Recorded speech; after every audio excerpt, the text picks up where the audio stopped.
Hello and welcome to the BLSI Philosophy and Psychology series. My name is Andreas Wasmuht and I'm the co-convener for philosophy at the BLSI. Today's topic is all about psychological well-being in the current COVID-19 crisis. And I'm delighted to be joined by Dr. Punit Shah from the University of Bath to have a chat over the next 30 minutes to see what we can all do to improve our psychological well-being during these difficult times. Welcome, Punit. Thank you for having me. I'm very excited to speak to you. No, I mean, obviously, I'm delighted that you had the time to share with me today because we've heard lots about the physical effects of COVID-19 and we see this in the news on a daily basis in terms of hospitalization and death and the impact it has on our society. But only now are things emerging that are much more relating to psychological well-being.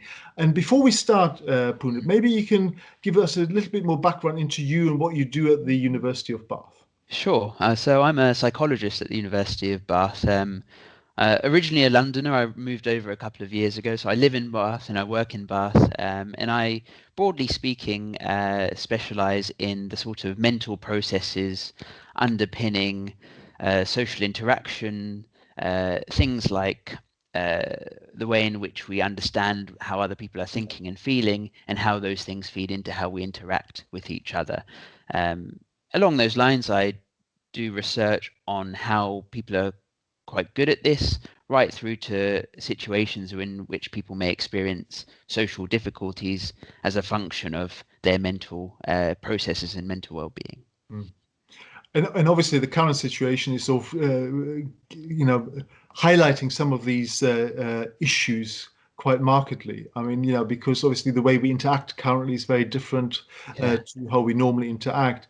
I mean, what do you see the main psychological issues arising from the current crisis to be at the moment? Yeah, well, I think the first thing to say, and maybe this is a sort of good to start with a caveat of, it's great that you want to speak to me, but we have no idea what's going on. And I think some experts, if you like, are That's a good unwilling to addition. say, unwilling or afraid to say, we're in, because we're in unprecedented sort of territory.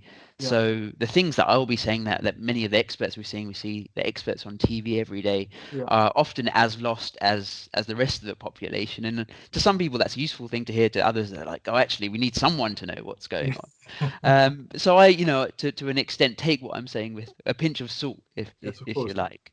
But the sort of main psychological issues that are arising are things that are already, I guess, present within our society. They're just sort of bubbling up and manifesting in slightly different ways. Now, over the last few years, for example, we've heard, that there's been a real increase, or at least increased awareness of mental health issues arising within Yeah. society. And I think what we're seeing, particularly in the situation that we're in, is those things manifest in the context of COVID. So even though there's quite limited published research on the topic, even in the last week, even Sure. as recently as yesterday, there are papers now showing evidence showing that people's anxiety, specifically anxiety related to COVID, concern about COVID, is actually quite high, increasingly high, and anxiety levels, broadly speaking, are higher than what they would have been, a few weeks or few months ago. And it's not surprising, really. This. No, no, absolutely. I mean, some of the sort of issues that we hear about is obviously isolation, loneliness, Yeah. and sort of contrasting that to things like solitude. Yeah. So, there's positives and negatives. I mean, can you expand a little bit more in terms of the sort of issue around loneliness as part of the crisis? Yeah, I mean, so loneliness again is something that is an interesting concept, an interesting thing that's come to light. This is actually a, a present and growing problem within our societies. Anyway, many of my colleagues at the university are very much interested in loneliness, particularly loneliness in a so-called digital and connected age. We're Mhm. more connected and should be more connected than Yeah. ever, but actually, what people report are that they feel more lonely than we would have done, a few decades ago, because the sort of community structure and how we interact with each other has sort of changed over time. And the current situation we find ourselves in is an interesting experiment, if you like, because it's just amplified what's already been happening within society. We're already more reliant on, we already have preferences for interacting Yeah. digitally rather than interacting in person. Yeah. The interesting situation now is we're forced into a position where almost everyone has to do it, it's mandated, Yeah. and we're seeing the difficulties with interacting in that way amplified in a way in which we just hadn't anticipated. And I Mm. think it's made people reflect on the benefits and pleasures and rewards we get from in-person interaction versus digital interaction. And I suppose people who are familiar with the digital platforms and social media, they will continue using those platforms at this time. I suppose there's a chunk of the society who don't access the digital medium, and I suppose they must be particularly hard hit in terms of how they now can interact or not interact with their families. Yeah, it's a good question, and I think that's likely to be the case for some people, and actually, the opposite for others. Maybe I'm biased in my thinking, and maybe drawing on my own experiences. I'm not a Twitter user. I've never had Facebook. I'm for a psychologist or for a relatively young person, I'm quite anti Right. social media, not due to deep ideological reasons, but I prefer that in-person interaction Yeah. and just living within my own means, sometimes living within my own head. Maybe that's why I'm an academic. So for some people, I think actually their way of living has set them up quite nicely to transition into this period of relative calm and actually, being at ease with oneself. And I think in Bath, I think we see an interesting situation where we live in such a wonderful area that we're seeing individuals in Bath, as as in other potentially nicer areas of the country, being quite pleased with the situation. But like you say, there will be others that are now having to adapt to using, Skype and Zoom and these other apps to Yeah. to connect with each other, and particularly where individuals are shielding, are at home, and the elderly will be struggling to adjust to that. But even then, not to be, maybe I'm being too positive, but we've seen, the captain on TV in the last few days raising, tens of millions of pounds with their own Twitter account. I know he was helped by family, Yeah. but we're seeing adjustment and Yes. positive adjustments as well. No, no, exactly. And some people actually seem to be taking a breather Mm, with the solitude. mm, You mm. know, solitude to them is actually a bit of a respite Yeah, from the daily hectic lives. And yeah. I mean, presumably, solitude as a psychological phenomenon is something very different, isn't it? Yeah, it is, and and often it's been the difficulty with solitude from a psychological point of view is that we as psychologists have usually studied it and framed it as quite a negative thing. So when we think about solitude or solitary Yeah, confinement, often it's studied in that way, yeah, and that's a difficulty that we have actually, is that being alone has often been used interchangeably, conceptually only, yes, and in some societies more than others, and they're yeah, not the same thing no, actually.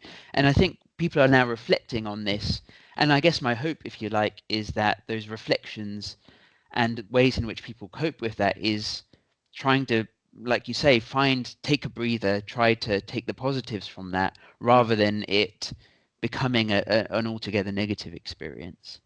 No, no, that's very helpful. I mean, obviously, at times like this, maintaining a positive attitude and an outlook on life is obviously slightly under strain. I mean, Yeah. what role does a positive attitude have in terms of leading a relatively constructive life at times like this? No, it's absolutely critical. And positive attitudes, broadly speaking, putting things in perspective is one of the most powerful things that people can do to not just manage current situations, but also Sure. improve their lives. Just to give you an example, there's a wealth of research, particularly one of my colleagues at Bath, on the idea that it's not necessarily how poor you are, but how poor you feel that is a really strong predictor of physical and mental well-being. And the same applies to this situation, that the more you're able to put into perspective, for us being in the UK, for us being in Bath, we're in a relatively privileged and ideal situation, especially, I mean, the weather's not so great today. But having that perspective and having that positive attitude, particularly through gaining that perspective and seeking that perspective, is crucially important for this situation, but also more generally for your psychological well-being and physical well-being. No, no, of course. I mean, obviously, it must be a lot easier sitting in your garden overlooking the Royal Crescent Yeah, and maintaining a positive attitude rather than being on the eighth floor of a tower block with four teenagers yeah, all yeah, clambering and screaming for your attention. I mean, yeah, what guidance would you give to people who are in yeah. more difficult positions rather than the sort of more straightforward positions? Yeah, no, that's a really good question and a fair question, and something that I probably need to do more of in trying to put myself in the shoes of other people. So I think the advice I'd give, particularly in an area like Bath or even in other cities, you might find yourself in an immediate environment, a house which hasn't got the most attractive view. I live quite near, Pulteney Road, one of the main roads, Yeah, so I don't have the most attractive view living here in Widcombe. But at the same time, I can walk. I've now developed a running and walking route that goes through some of the most beautiful areas of Widcombe, right. which are only a 5-minute walkway, roads that I'd never Yeah, even ventured to look at. So the sort of advice I'd give is trying to find areas in your immediate environment, that might only be 5 or 10 minutes away. Again, in Bath, we're very lucky that if you're within Bath, you're only 10 minutes away from some of the most beautiful areas in the whole of Europe, if not the mm, world. So take that opportunity to explore, to find that novelty, to enjoy your surroundings and to try and escape, I guess, from your immediate surroundings if they aren't as pleasant as you'd like them to be. mm. And No, no, luckily, we've got the opportunity, given the current guidelines, to yes. do that, and we should make use of that. Yes, no, absolutely. And in terms of the virtual interactions, Mm. which we're now sort of forced to undertake, I mean, do you have any guidance in terms of how you can make the most of those, given that I might be on an eighth floor in the tower block, but I'm still I've got access to the outside world, and how important is that psychologically? No, it is very important psychologically, and there are little things that people should be doing from a practical point of view. I mean, this might sound like the obvious, but having that internet connection, having that, focus on, don't forget about the basics of making sure you have that Yeah, connectivity. And it might sound a bit trivial to say, but be a little bit more cautious that with your devices and your internet, and make sure that you're not doing anything or behaving in a way in which to jeopardize those sorts of things. Now, again, it might sound a bit patronizing or a bit silly to say, but I maybe again drawing on my own experience, I damaged my phone a few weeks ago trying to clean and over clean my phone, which then broke down and yeah, which left me sort of in a real quandary. So try and focus on some of those basics to make sure that you can stay connected. yeah, And so more sort of and because of that, gaining that control and having that certainty is psychologically really helpful because it gives you that door, that window, that avenue to interact with other people, right. and engaging. I think that we're getting to the point where on so many platforms, I've got Microsoft Teams at work and Zoom and Skype and all of these things. They can be challenging to use as well. So I guess try and enjoy the challenge of working out these technological issues and maybe try and laugh when things go wrong, as they Yeah, inevitably do and will when using these platforms. yes. And one of the things that I found out to my cost is if you've got all these platforms going, Zoom, Microsoft Teams, and also Skype, they're all Yeah. vying for your camera attention. Yes. Yes. So if you want to talk to people and see them, make sure you've got all the other ones switched off. Yes. Otherwise, that might not work. So that might be good guidance. Yeah, And just simple advice, but yeah, quite right. I see, and there's a local on local fora. I see often people that are slightly older struggling with some of these basic issues. yeah, But it is, yeah, just shut down the other browser, just shut down the other program to get yes, the no, other one absolutely. working. I mean, the other thing that's sort of about technology is obviously there's a new phobia in town, or recent phobia over the last few years, called nomophobia, the fear of not being connected.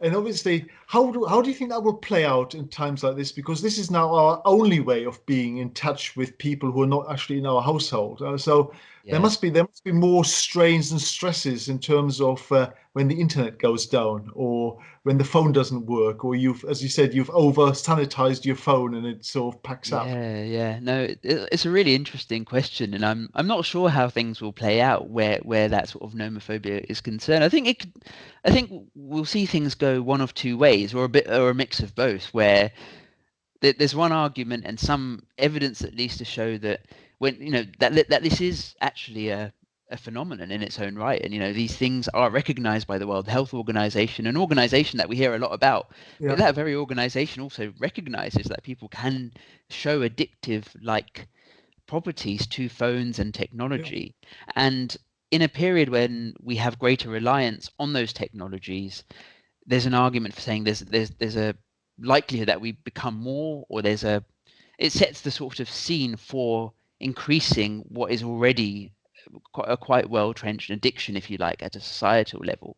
At the same time, though, I think we're seeing some of this already, is when something, what I forget the saying, too much of a good thing is never a good thing, and yeah, where we've traditionally regarded technology and being able to respond to an email very quickly as being a very positive thing that keeps things moving, there we it's almost like been put in this pressure cooker where we're so reliant on it, where it can be so overwhelming for some people that I mm, think we'll see people that actually think, you know, it might push them enough to leave their phone downstairs when they go up to bed. I know I've been doing that a bit more than yeah, I usually would, but particularly because I have no battery left at the end of the day and I need it to charge yeah. downstairs. But I think we'll see an interesting mix of responses to Yeah. this. But it's a good point. It'll be interesting to see what Yeah, happens. it'd be interesting to see what happens. I mean, so far we've concentrated really in terms of what we can do for our own psychological well-being, but what can we do to improve the psychological well-being of others at Yeah. times like this? It's a really good question, and why it's a good question is one just to sort of just a sort of segue about looking after ourselves to look after other people. Often the things that we do for other people have great benefits for ourselves as well. So that's the first thing. I think we're seeing a lot of this, and it's something that people should think about, because being obsessive or being too inward looking might seem like it's going to be helpful, Mm, but actually thinking about others can also carry immense benefits for ourselves. yeah, And those benefits, I think we're seeing play out on the TV and play out within society. I think the first thing that's worth mentioning, and I think people aren't maybe doing enough of in terms of looking after the psychological well-being of others, is being interested, understanding, and accepting of differences in how people are responding to the yeah, situation. In general, I think in society we have a broad issue of not appreciating or embracing difference. yes, And I think at the moment we're seeing that again amplify, where some people think, oh, well, you're too happy, or you're not sad enough, or oh no, you're yes, too sad, or you're not positive enough, or oh, you're going for two jogs rather than one jog. And people are actually in this sort of hyper intense situation are, are, are perhaps being more judgmental of others than they need to be, right, potentially as a way to feel good about themselves, maybe, or just to gain some sense of control. I think actually what we're seeing is when people are engaging in that pattern of thinking, it's not necessarily good for themselves, and it doesn't seem to be particularly beneficial for other people as well. So being less judgmental of others and being more accepting of yeah. differences, particularly at this time, is more important than even more important than it usually would be, I would say. Okay, I mean that's good advice, and I think something that we should all think about. The other thing, I suppose, is that this is a very different way of being as an individual at the moment, and it's been going on for a number of weeks. We heard yesterday it's going to be happening for at least another 3 weeks, if not Mm, longer. mm, What do you think are going to be the long-term changes in society that comes out of this, if there's anything, or do you think we're going to be reverting straight back to type when this is all over and done with? Yeah, I think if there is anything that the thing I can say with most certainty, if you like, with my sort of theorizing and speculation would be that there will be no quick transition back to what we used to call normal.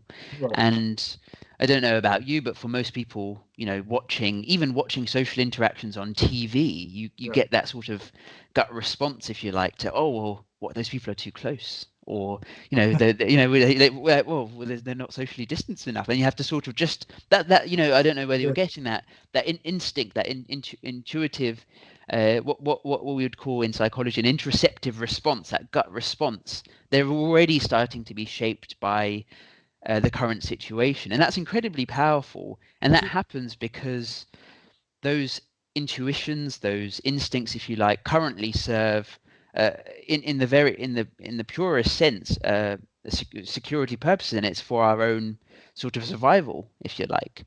Um, and that's very much going to be directing the ways in which we behave or choose not to behave with other people. So I think we're going to see a big change in the way in which we interact with people, potentially in the negative sense. I think we will be, the handshake, the hug, the kiss on the cheeks, all of those things which used to be so Yeah. endearing, and things that where Brits potentially where Brits perhaps would have been a little bit more distant, will now be like actually being a little bit more distant, or perhaps some of our other European counterparts being more socially distanced naturally, or cold, or what used to be called cold, or a little bit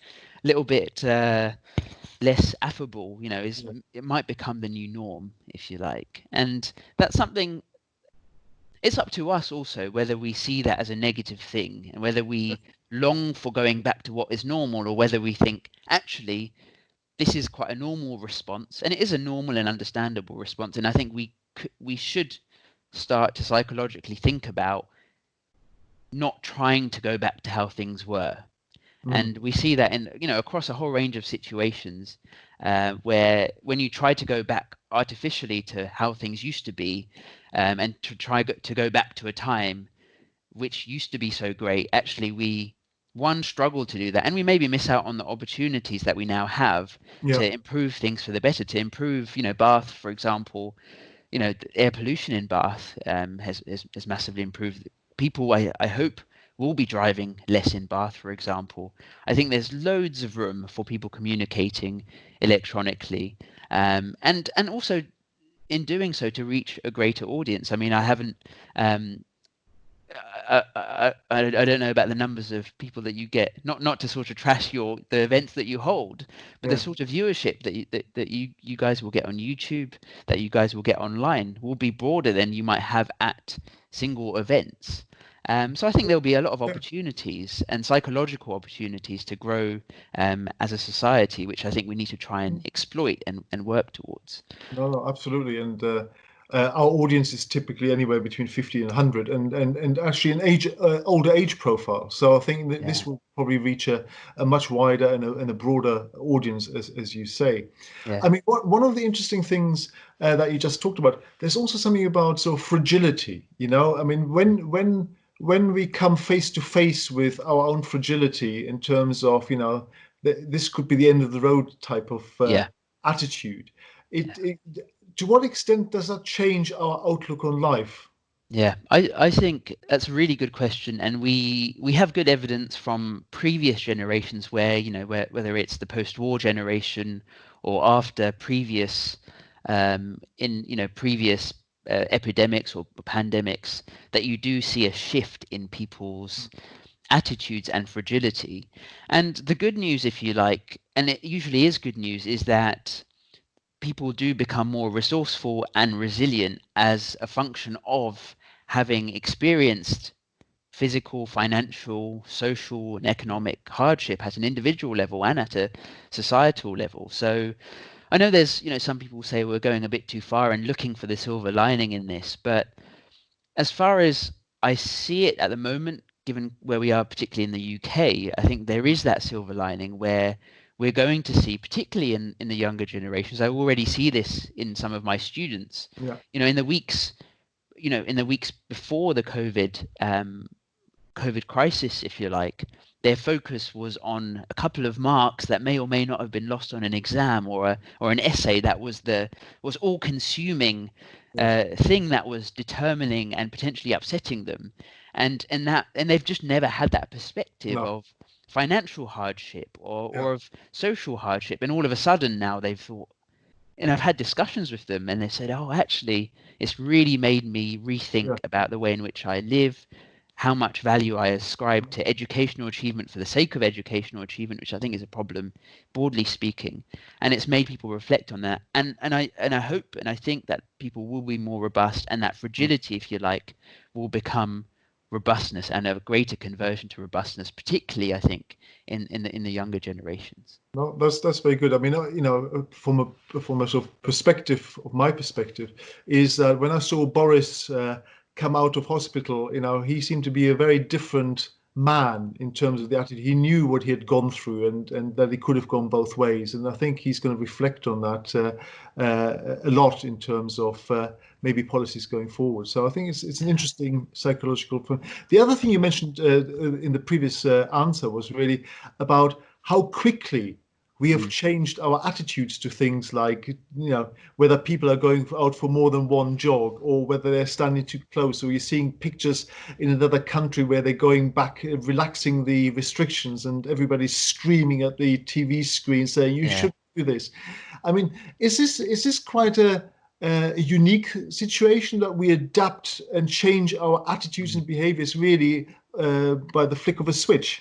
Yeah, yes and no. I think, uh, on one hand, I think this is we see this in a whole range of situations where humans are, to their benefit, usually incredibly adaptable creatures. Broadly Yeah, speaking, we are very quick to adapt and change not just our basic biological behaviors, but also these high level complex constructs that our attitudes and values and yeah, interactions can shift very quickly, particularly when we're in a situation where our survival as a species may be at risk, if you yeah, like. So in a way, it's completely not surprising at all, and it's very much reflective of what happens in other species. yeah, On the other hand, I think it's still the case we've never had a situation that's been so acute to force people to to to switch in this way. For example, for me as an experimental psychologist,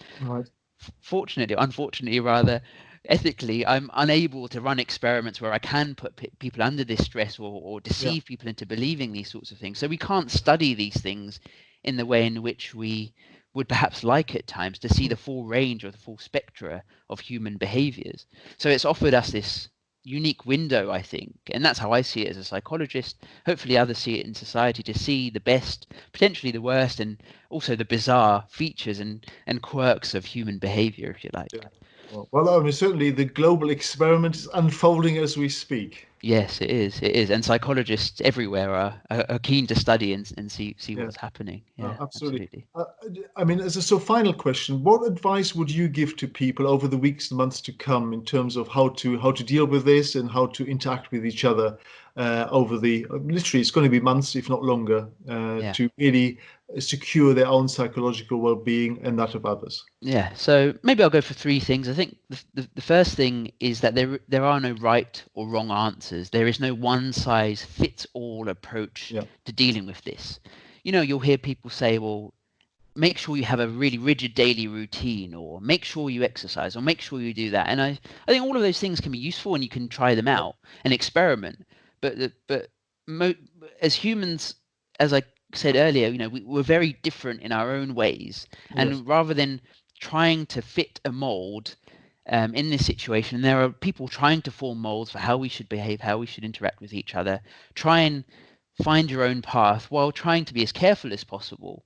But rather than decide on how you're behaving based on a policy or based on what other yeah, people are doing, do it based on first principles. Do it based on what you feel comfortable doing, what you feel safe in doing, what you enjoy to do, yeah, is, I think, the first thing to say. Maybe more broadly, and this is a thing that there's an increasing awareness of, is the physical and mental are deeply intertwined. I think the best sort of single advice, the best advice I can give to people, more so than anything psychological, if you like, but it's Yeah. completely intertwined, is make sure you get outside, make sure that you do exercise. And that exercise serves various benefits. I know you've had another speaker where you've talked about the links between exercise and the immune system. Yeah. But exercise also serves a really important psychological function because it allows us freedom, especially when we're enclosed, but also a sense of control.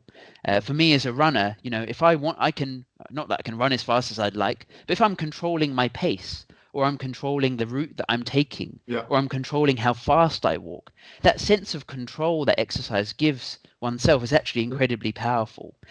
And then there are the sort of other psychological benefits of being outside, even on a rainy day, especially when you live in a place as beautiful as Bath.